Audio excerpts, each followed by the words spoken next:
दाखालि थांनाय 12 जुन बुधबार खालि आं बिटिआरनि सीएम प्रमद बर' सारखौ लोगो हमनो थांदोंमोन आरो लोगो हमनायनि गुबै थांखियानो जादोंमोन जे आंहा आगोलाव बिपिएफनि दिनाव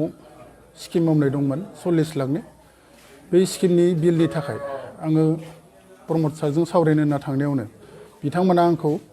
जर जबस्तियै जइन जाहोदोंमोन आरो आं बिथांमोनखौ बुंखादोंमोन आंथ' दिनै जइन जानो होननानै फैयाखै आं खालि सावरायनोसो फैदों बेयावनो बिथांमोना आंखौ जर जबस्ति खालामनाय जादों आरो किसुमान बाथ्राखौ बिथांमोना आंखौ बुंनो थिननायलाय आं किसु बाथ्राफोरखौ आं बुंनो गोनां जादों जेरै आं बिपिएफखौ गाज्रि मोननानै आं दिनै इउपिपिएलआव जइन जाबाय बे बाथ्राखौ बिथांमोनानो बुंनो होदोंमोन बेखायनो आङो दिनै आगोलावबो आं बिपिएफनि गोबां खामानि मावबोबाय हिसाबै दिनै आं बिपिएफखौनो गारनो हाया बेखायनो आं दिनै फिन बिपिएफआवनो फैफिननानै आगोलनि बायसायैनो खामानि मावगोन होननानै आं दिनै बिपिएफआव फैफिननाय जाबाय जिहेतु नोंथाङा पुराना बिल बहननो होनना थांदों बेयाव मा फोरमायदों बिथांमोना जइन जाबासो होगोन होनना फोरमायदों बिथांमोना बेफोरखौ जेबो सावरायालासिनो आंखौ डाइरेक्ट गामसा गावसोरनि आर'नाइ फालिखौ गानहोदों बेफोरखौ खुनु सावरायनायानो जायाखैमोन दा फैबाय थानाय समाव मा सानदों नोंथाङा आङो फैबाय थानाय समाव बिपिएफनि आगोलनिफ्रायनो जिहेतुके आं बिपिएफ कर्मिखा दाबो बिपिएफनि जानानै आं खामानि मावलांबाय थागोन आरो उनावबो मावलांगोन आरो नोंथांजों लोगोसे साथाम साब्रैसो जइन जादों आंजों लोगोसे रुबुल राफा होननाय गथ'खौबो बिथांमोना जर जबस्ति सोफादों नाथाय आंजों गासै साबामोन बे साबानिनो लास्टआव आं साथाम गथ'खौ जितुके आं जइन जानो होननानै थांखायाखैमोन लिंलाङाखैमोन बिसोरखौ आङो साइडआव दोनखानाय जादों आरो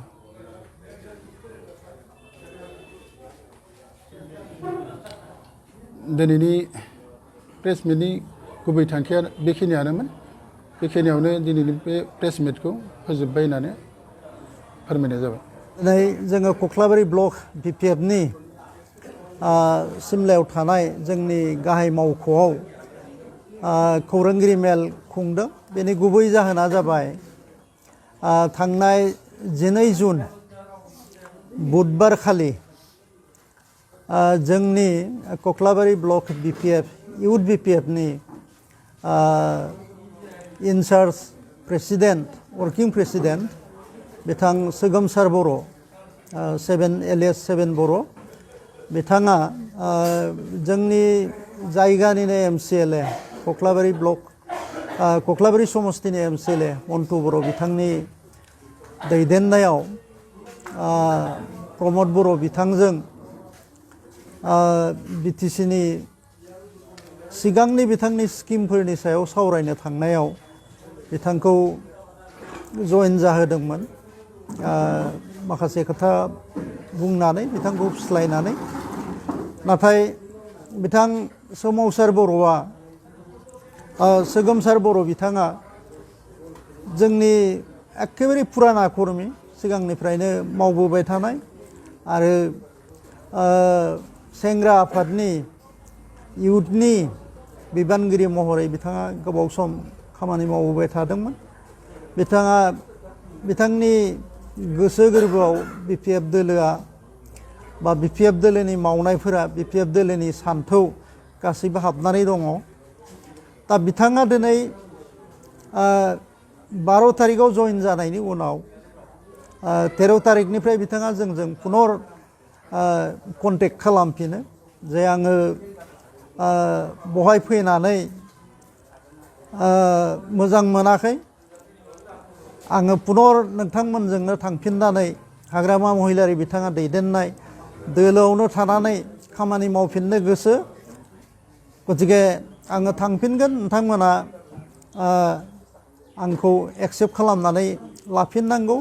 बिथाङा जोंजों कन्टेक्ट खालामफिननायनि उनाव जोङो बिथांखौ बरायफिनो आरो दिनै बिथाङा जोंनि गेजेराव फैबाय गतिके जोङो बिथांखौ सिगांनि बायदिनो